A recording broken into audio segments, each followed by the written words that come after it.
اب جس ٹاپک پہ ہم بات کرنے والے ہیں وہ بہت افسوسناک بھی ہے اور تھوڑا باعث شرمندگی بھی ہے۔ سینٹ کی جو قائمہ کمیٹی ہے برائے اوورسیز پاکستانی، اس کے اجلاس میں یہ انکشاف کیا گیا ہے کہ جی متحدہ عرب امارات کے 50% جو جرائم ہیں اس میں پاکستانی شہری ملوث رہے ہیں۔ یو اے ای نے دبے الفاظ میں کہا ہے کہ پاکستانیوں کے رویے بہتر بنانے کی تربیت نہ کی گئی تو مسائل پیدا ہوں گے، جبکہ دوسری طرف سعودی عرب نے واضح طور پر تنبیہ کی ہے کہ پاکستان سعودی عرب میں بھکاری نہ بھیجے۔ پاکستانی شہریوں کے رویوں کے باعث جو دیگر ممالک ہیں وہ مایوس ہو رہے ہیں۔ یہی وجہ ہے کہ ان ممالک میں پاکستانیوں کی نسبت جو دوسرے ممالک کے ورکرز ہیں ان کو ترجیح دی جاتی ہے، جبکہ پاکستانیوں کے رویے پاکستان کے امیج کو کس حد تک متاثر کر رہے ہیں اور اس کی کیا وجوہات ہیں جی کہ ہم یہ اس طرح کی جو شرمندگی والی حرکتیں ہیں دنیا بھر میں اپنے آپ کو شرمندہ کر رہے ہیں اور اپنے ملک کا امیج بھی خراب کر رہے ہیں۔ ہم اسی حوالے سے بات کریں گے۔ زہرا خالد ہمارے ساتھ موجود ہیں، یہ مائیگریشن اینڈ ہیومن ٹریفکنگ پہ بھی کام کر رہی ہیں، NGO سیکٹر پہ، اور ہیومن رائٹس پہ بھی بات کرتی ہیں، ان کو خوش آمدید کہتے ہیں۔ Thank you very much Zahra, کیسی ہیں آپ؟ ٹھیک ہے جی بالکل ٹھیک ٹھاک، آپ کیسی ہیں؟ اینڈ صبح بخیر۔ تھینک یو ویری مچ، میں بالکل ٹھیک ہوں زہرا۔ سب سے پہلے تو یہ جو اجلاس میں انکشاف کیا گیا ہے کہ یو اے ای میں جو 50% کرائم ہے اس میں پاکستانیوں کی انوالومنٹ، اور ساتھ ساتھ سعودی عرب میں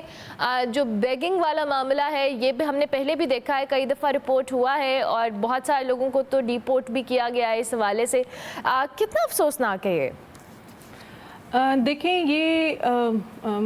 مطلب افسوس کے ساتھ ہمیں یہ آج کا پروگرام بھی سٹارٹ کرنا پڑ رہا ہے کہ ہمیں اب بھکاری اور سکھ پیپل یا سکھ لوگ یا ان اپروپریٹ، جسے آپ کہہ سکتے ہیں ناگوار کہا جا رہا ہے، جو کہ ایک بہت خطرے والی بات ہے، اور اب ہمیں سمجھ میں آ جانا چاہیے کہ یہ جو پاکستان کی ورک فورس ہے اور جو لیبر فورس جسے ہم کہتے ہیں، جو کہ گلف کنٹریز میں اور اسپیشلی متحدہ عرب امارات میں 96% جو ہے ہمارے لیبر فورس کام کرے، ان کے لیے گھنٹے کی خطرے بچ چکی ہے۔ سو ہمیں بہت زیادہ ضرورت ہے کہ ہم جو ہے اس کے وجوہات پر جو ہے اب بہت توجہ سے عمل کریں، اور اس پہ جو آپ نے جیسے کہ بتایا کہ گورنمنٹ جو ہے اب بیٹھی ہے اور وہ اس کو دیکھ رہی ہے، تو ہمیں بہت زیادہ ضرورت ہے کہ اب ہم اس پہ کام کریں۔ لیکن اس پہ میں روشنی اپنی ایک مثال دے کر ڈالوں گی کہ جب مجھے خود اپنا ٹریولنگ کا شوق ہے اور جب میں بیرون ملک جاتی ہوں، میں متحدہ عرب امارات بھی گئی ہوں، یورپ بھی گئی ہوں، UK بھی گئی ہوں، اور جب مجھ سے سوال کیا جاتا ہے کہ ویئر آر یو فرام، اور جب میں ان کو بتاتی ہوں کہ آئی ایم فرام پاکستان، تو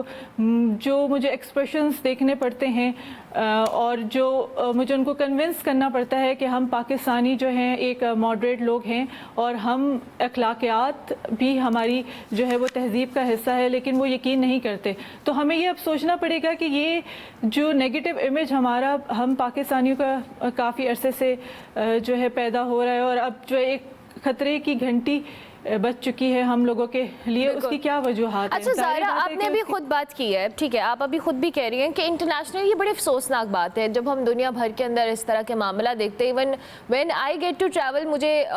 کبھی کبھی ایسے فیل ہوتا ہے کہ وہاں پہ لوگ پاکستانی کو سمجھتے ہیں کہ اگر اس ملک کے اندر، اس خطے کے اندر، یا کوئی بھی جہاں پہ آپ جا رہے ہیں وہاں پہ کوئی غلط کام ہو رہا ہے تو اس میں پاکستانیوں کی انوالومنٹ ہوگی۔ یہ ایک امپریشن ہے، دیٹس ویری انفارچونیٹ، اس پہ ہمیں افسوس بھی کرنا چاہیے، لیکن یہ امپریشن ایک دن میں نہیں بنا ہے، یہ امپریشن ہم نے سالوں میں بنایا ہے۔ جب ہم کسی بھی ملک میں جاتے ہیں، ہم اچھی پوزیشنز پہ دیکھتے ہیں، انڈینز ہیں، دیگر ممالک کے لوگ ہیں جو کام کر رہے ہیں، اور ہم پاکستانیوں کو صرف یہی ہوتا ہے کہ ہمیں ایک تو کام کرنے کے حوالے سے بھی اس طرح سے اپرچونیٹیز اویلیبل نہیں ہوتی ہیں، اور سیکنڈلی ہمارے رویے، ہمارے طور طریقے بھی اتنے حوصلہ افزا نہیں ہیں کہ لوگ ہمیں انکریج بھی کریں یا سپورٹ بھی کریں۔ جی بالکل ٹھیک آپ کہہ رہی ہیں۔ دیکھیں، اب ہمیں ضرورت ہے، ہم بالکل جانتے ہیں کہ کیا وجہ ہے اس کی، کہ ہماری جو ورک فورس تھی وہ پورے متحدہ عرب امارات میں جو ہے وہ غالب تھی۔ اب کیا وجوہات ہے کہ جیسے بنگلہ دیش اور انڈیا، ان کی ورک فورس جو ہے وہ ہم سے آگے جا چکی ہے۔ اس میں ظاہری بات ہے میں دو جو ہے ان کو کہنا چاہوں گی اس میں سیاسی کردار تو ہے ہی, ان کی بہت سی غلطیاں ہے ہی ہے, لیکن اس میں ہمارا اپنا انڈیویجول جو ہمارا اپنی ذمہ داری ہے اس میں ہماری اپنی بھی بہت زیادہ کوتاہیاں ہیں.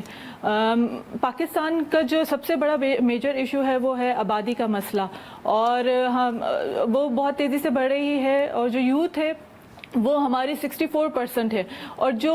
ان ممالک میں جا رہی ہے گلف کنٹریز میں اور متحدہ عرب امارات میں, وہ جو ہے وہ انسکلڈ لیبر ہے. ان لیبر اور ان ورک فورس کو بالکل بھی ٹرین نہیں کیا جاتا, اور جب وہ وہاں پر جاتے ہیں تو ان کو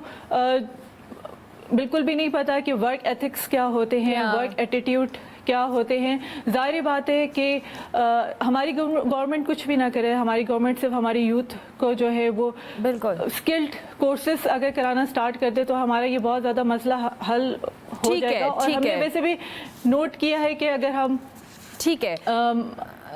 سوری زارا مجھے بریک لینی ہے. تھینک یو ویری مچ, بہت شکریہ آپ کا. زارا خالد ہمارے ساتھ موجود تھی. جی, ان کے مطابق جو ہمیں اپنی اسکل بیس جو ایجوکیشن ہے اس کو فوکس کرنے کی ضرورت ہے, تبھی باہر کے ممالک میں جو افسوسناک حرکتیں ہم کرتے ہیں ایز اے پاکستانی,